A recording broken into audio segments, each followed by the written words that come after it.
बच्चों, आज का जो हमारा टॉपिक है वो है साइंस 9th क्लास और चैप्टर है साउंड, और उसमें सब टॉपिक जो है वो है ऑडिबल रेंज ऑफ मैन।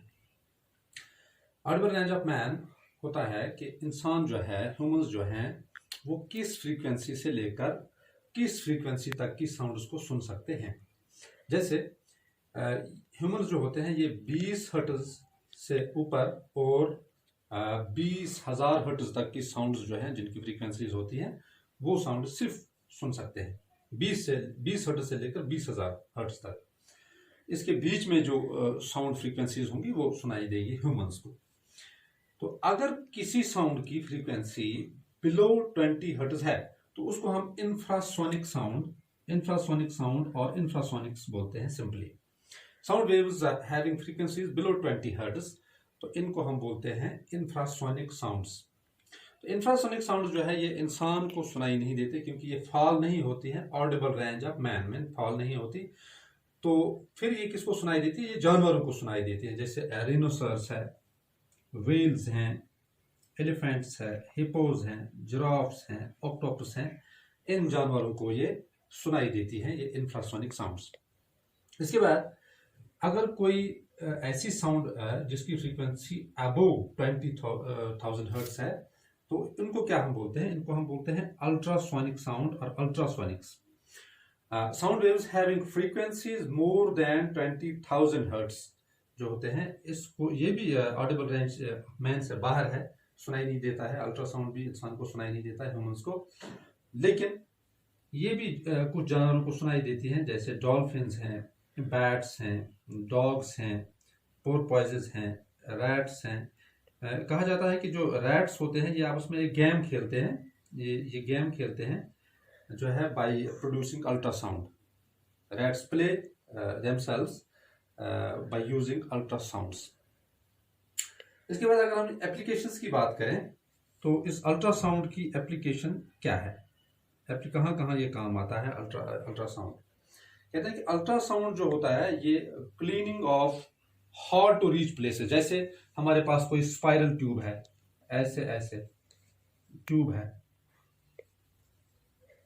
तो कोई चीज नहीं है ऐसे हमारे पास कोई चीज नहीं है जिससे इसको हम साफ कर सकें, या कोई ऐसा मशीन का कोई ऐसा पुर्जा है जो ऑड शेप्ड है, जिसके अंदर हाथ नहीं जा सकेगा, कोई सफाई वाली चीज नहीं जा सकेगी, तो उस तरह इसको हम साफ करते हैं बाय अल्ट्रासाउंड। वो कैसे करते हैं?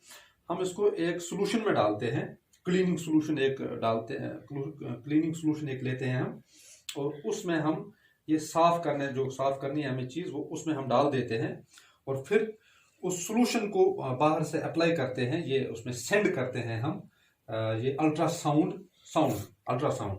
और इसकी वजह से जो है, चूंकि ये हाई फ्रिक्वेंसी होती है, ये उस डर्ट को उस सरफेस से अलग करती है और फिर ये चीज साफ हो जाती है। तो ये एप्लीकेशन है अल्ट्रासाउंड की, cleaning of hard to reach places, for example spiral tubes या odd shaped parts of machines, या इलेक्ट्रॉनिक्स जो है, इलेक्ट्रॉनिक चीजें जो हैं उसको भी हम साफ करने के लिए इसी प्रोसेस का सहारा लेते हैं, जो है अल्ट्रासाउंड।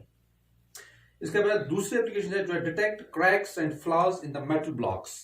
अगर कोई हमारे पास मेटल ब्लॉक है, उसमें कोई छोटा सा क्रैक भी है, वो हमें दिखाई नहीं देता है, लेकिन अल्ट्रासाउंड से वो भी हमें पता चल जाता है। जैसे यहाँ पर हमने दिखाया, ये एक मेटल ब्लॉक है ये, और इसमें बीच में इसमें छोटा सा एक क्रैक है। जैसे हमने यहाँ से अल्ट्रासाउंड यहाँ पर सेंड किए, तो यहाँ पर डिटेक्टर लगे हुए हैं, जहां से जो अल्ट्रासाउंड गया तो इसको इसने डिटेक्ट कर लिया। इसका मतलब ये है कि ये बिल्कुल सही है। यहाँ इस निचले साइड से भी यहाँ पर अल्ट्रासाउंड्स गए, इसको भी इस डिटेक्टर ने डिटेक्ट किया, तो यहाँ से भी सही है। लेकिन जब बीच से हमने पास करने की कोशिश की अल्ट्रासाउंड्स को, ये यहाँ से गए और वहां से वापस आ गए। मतलब यहाँ पर जो है, यहाँ पर कोई कट है जिसकी वजह से ये इस डिटेक्टर ने डिटेक्ट नहीं किए हैं। और इस तरह से हम छोटे से छोटे फ्लॉ या क्रैक को डिटेक्ट कर सकते हैं बाय यूजिंग अल्ट्रासाउंड वेव्स। इसके बाद images of internal organs of the body. जैसे कि आपको मालूम है कि अल्ट्रासोनोग्राफी जो होती है वो यही यूज करती है, एक अल्ट्रासाउंड मशीन होती है, वो क्या करती है, वो प्रोड्यूस करती है ये अल्ट्रासाउंड्स जिनकी फ्रीक्वेंसी 20,000 से ज्यादा होती है, और फिर वो सेंड करते हैं इंसान के जिस्म में, इंसान के जिस्म में सेंड करते हैं और वापस जो आती है वो इमेजेस बनाती है वहाँ स्क्रीन पर, ऑर्गन्स की इमेजेस बनाती हैं, किडनी की, लीवर की, पैनक्रियाज की, इनका इमेज जो है ये बनाती है स्क्रीन पे। उसकी फिल्म भी फिर प्रिंट आउट निकलती है, जिससे डॉक्टर को ये पता चल जाता है कि इसका इको टेक्सचर कैसा है, इसकी जो है लंबाई कितनी है, लीवर का साइज कितना है, वो उसको पूरा देख सकता है बाय यूजिंग दिस अल्ट्रासोनोग्राफी। इसके बाद एक और एप्लीकेशन है इसकी, सोनार।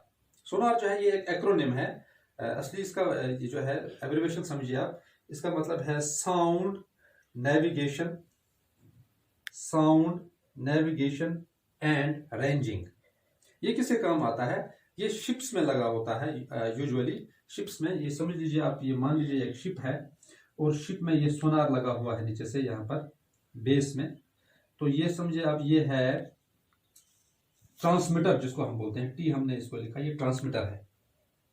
ये ट्रांसमीटर जो है ये यहाँ से अल्ट्रासाउंड वेव्स नीचे सेंड करता है और नीचे जैसे ये क्या है, इसको सी बेड है, सी बेड से टकरा कर ये अल्ट्रासाउंड्स वापस आ जाती है और ये डिटेक्टर इनको कैच कर लेता है और फिर इसका कैलकुलेशन जो है कैलकुलेशन करता है कि इसको अल्ट्रासाउंड वेव्स को यहाँ से जाने में कितना टाइम लगा और वापस आने में कितना टाइम लगा। तो इसके जाने और आने के टाइम के बीच में जो है उसकी कैलकुलेशन की जाती है टाइम की, तो पता चलता है कि सी बेड कितना नीचे है, कितना दूर है शिप से।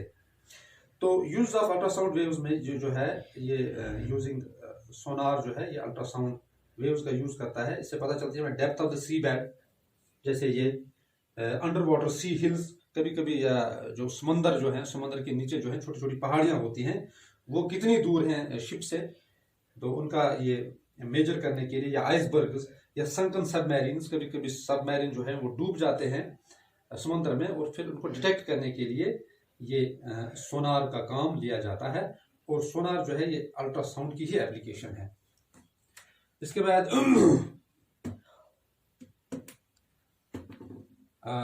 आता है सोनिक बूम। सोनिक बूम क्या होता है? कोई भी चीज जिसकी स्पीड साउंड की स्पीड से ज्यादा हो, any object travelling with speed more than that of the sound, तो उसको हम बोलते हैं सुपरसोनिक स्पीड, सुपरसोनिक्स। जैसे हमारे पास जेट्स होते हैं, बुलेट्स होती हैं, ये साउंड की स्पीड से तेज चलते हैं, तो इनको हम बोलते हैं सुपरसोनिक चीजें हैं, ये सुपरसोनिक जेट्स और supersonic bullets. When a supersonic object moves it produces shock waves. जैसे कोई सुपरसोनिक चीज चलती है तो वो जो है वो हवा में एक शॉक वेव पैदा करती है, तो which carry large amount of energy. In shock waves में बहुत सारी एनर्जी रहती है जो कि डैमेज कर सकती है बिल्डिंग्स को या विंडो पैनल्स वगैरह को, तो इसको हम बोलते हैं सोनिक बूम। इसके बाद जो है ये इको है हमारा। इको क्या होता है?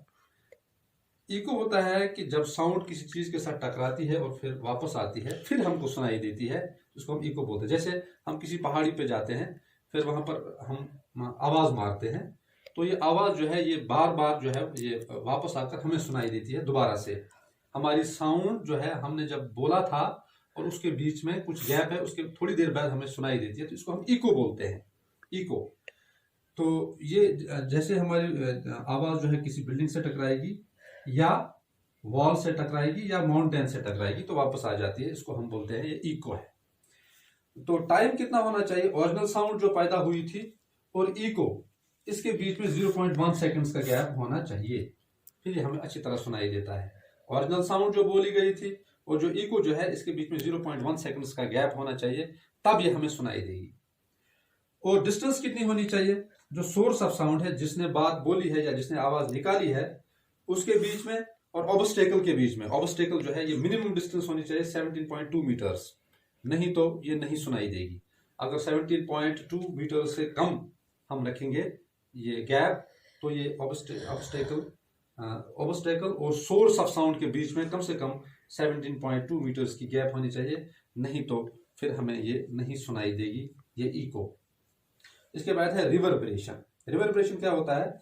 जब कोई साउंड जो है ये मल्टीपल रिफ्लेक्शंस होती हैं इसकी, कभी कभी कोई साउंड जो है ये मल्टीपल रिफ्लेक्शंस होती हैं, फिर ये धीरे धीरे कम होती है। जब एक ही रिफ्लेक्शन होती है, एक ही बार वापस आती है तो इसको हम इको बोलते हैं। लेकिन जब मल्टीपल रिफ्लेक्शंस होती हैं इसके, इस साइड से भी रिफ्लेक्शन, इस साइड से साउंड रिफ्लेक्ट होके आई, इस साइड से भी साउंड रिफ्लेक्ट होके आई, इस साइड से भी साउंड रिफ्लेक्ट होके आई, तो इसको मल्टीपल रिफ्लेक्ट। और ये कमरे में तब तक रहती है जब तक ये फीबल नहीं हो जाती है, फिर धीमी हो जाती है, धीमी धीमी, और फिर इनऑडिबल हो जाती है, तब तक ये रहती है। इस मल्टीपल रिफ्लेक्शन ऑफ साउंड को हम रिवर्बरेशन बोलते हैं। रिवर्बरेशन जो है, इसको आप कम करने के लिए क्या करें? अगर किसी हॉल में ये जो है रिवर्बरेशन होती है, मल्टीपल रिफ्लेक्शंस होती हैं, तो इसको कम करने के लिए क्या करें? तो इसको हम साउंड एब्जॉर्बेंट मटेरियल लगाते हैं उस हॉल में, जिस हॉल में यूजुअली मीटिंग्स होती हैं वगैरह। तो इस मल्टीपल रिफ्लेक्शन को या रिवर्बरेशन को रोकने के लिए हम इसको साउंड एब्जॉर्बेंट मटेरियल्स का इस्तेमाल करते हैं वॉल्स में, जैसे फाइबर बोर्ड है, रफ प्लास्टर भी कभी कभी कर सकते हैं, वो भी मल्टीपल रिफ्लेक्शन नहीं करती है। तो कुछ हमारे पास इक्विपमेंट्स हैं जो इस मल्टीपल रिफ्लेक्शन की एप्लीकेशन है, जैसे मेगाफोन्स है हमारे पास, हॉर्न्स, ट्रम्पेट्स, शहनाइज वगैरह। तो ये जो है ये मल्टीपल रिफ्लेक्शंस पे काम करते हैं। इसके बाद जो डॉक्टर के पास स्टेथोस्कोप होता है, वो भी मल्टीपल रिफ्लेक्शंस पे काम करता है। जैसे ये ट्यूब है उसका, स्टेथोस्कोप का, यहाँ से यहाँ गई साउंड, यहाँ से यहाँ, यहाँ से यहाँ, यहाँ से यहाँ, और यहाँ से यहाँ, और आखिर ये डॉक्टर के कानों तक पहुँचती है। तो इसको हम बोलते हैं स्टेथोस्कोप। ये मल्टीपल रिफ्लेक्शंस पे काम करती है। इसके बाद जो है कभी कभी जो मीटिंग हॉल होते हैं उनको हम सामने कर्व्ड बनाते हैं, ताकि हर कॉर्नर तक जो भी पार्टिसिपेंट बैठा हो हॉल में, मीटिंग हॉल में, तो उसके कानों तक आवाज़ पहुंचे। तो इसको हम कर्व्ड हॉल्स बनाते हैं। ये भी एक एप्लीकेशन है रिवर्बरेशन की। कल का हमारा जो टॉपिक है वो है ह्यूमन ईयर।